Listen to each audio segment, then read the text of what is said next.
There is one question almost every espresso drinker has asked at some point. When exactly do we start the timer? Is it when the first drop hits the cup, or is there some other moment that actually makes more sense? We constantly talk about recipes like 25 seconds or 28 seconds of extraction time, but what do these numbers actually refer to? And does your espresso machine, and especially the type of pump that's inside, actually change how we should interpret the time? Today, we are going to clear this up properly. Before we talk about timers, we need to ask a more fundamental question. What even is extraction time? Extraction time is nothing more than contact time between coffee and water. That's it. It's the duration in which water is actively flowing through the puck.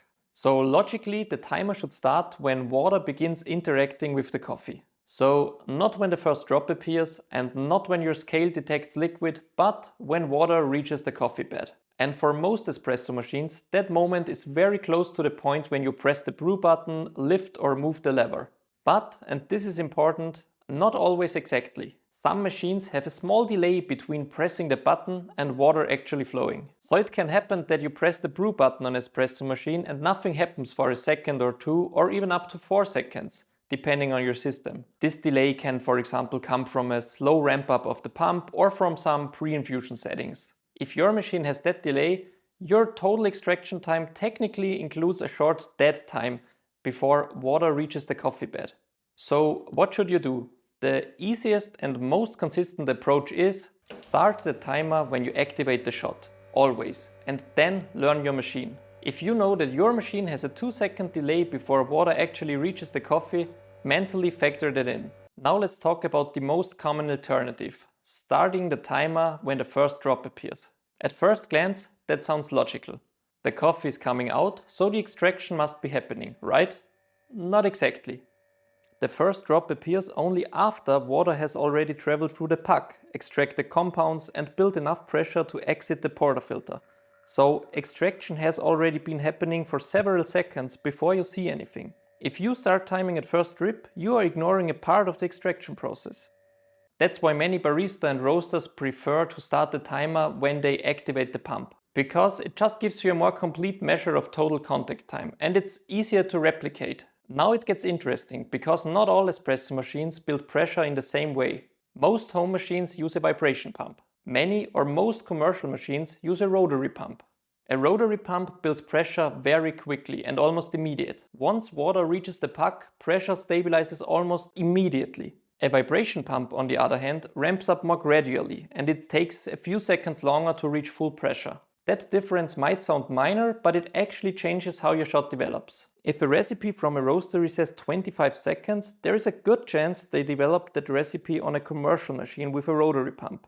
That means pressure was stable very early in the shot. If you are using a vibration pump at home, your machine may take a few extra seconds to reach the same effective pressure level.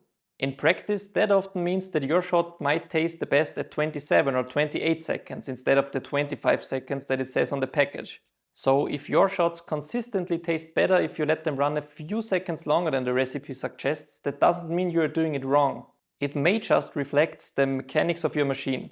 Many modern espresso scales have a feature that starts the timer automatically when the first drops hit the cup. It sounds clever, and technically it is.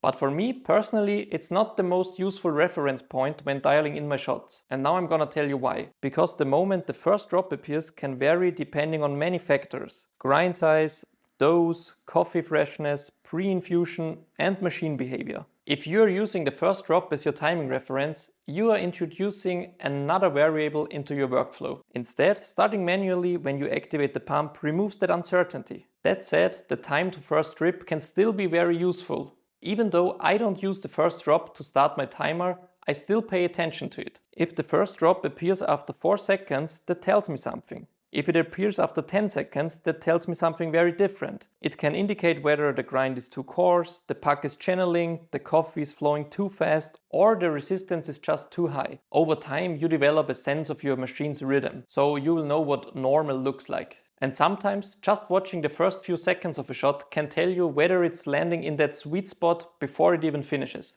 If you want one simple rule, Start the timer when you activate the shot. Do it every time, be consistent and use that as your reference. Then adjust your grind and dose based on taste, not blindly based on a number. If your coffee tastes best at 27 seconds instead of 25, then 27 is correct for you. Espresso is not just about numbers, it's about controlling variables and understanding what they mean. And most importantly, taste matters the most. So the right answer isn't button or first drop in isolation. The right answer is choose a consistent starting point that reflects total contact time and understand how your machine behaves. For most people, that means starting the timer when you press the brew button or lift, or in my case, move the lever. Because that is the moment extraction begins. Or at least it's the moment where your machine delivers water to the puck. Everything else is refinement. At the end of the day, does it really matter if you start the timer 1 or 2 seconds earlier or later? Yes, especially if you're trying to reproduce shots consistently. No, if you're just chasing numbers instead of flavor. For me, espresso is precision, but it's also interpretation. And the timer is a tool for it, but not a rule. So next time someone says, pull this espresso with 25 seconds, you can ask the real question, 25 seconds starting when? Now I would like to know how you time your shots. Do you start the timer when you press the button, or do you start it when you see the first drop? If you found this video helpful, it would be amazing if you would give it a thumbs up and subscribe to my channel, and I'll see you in the next one.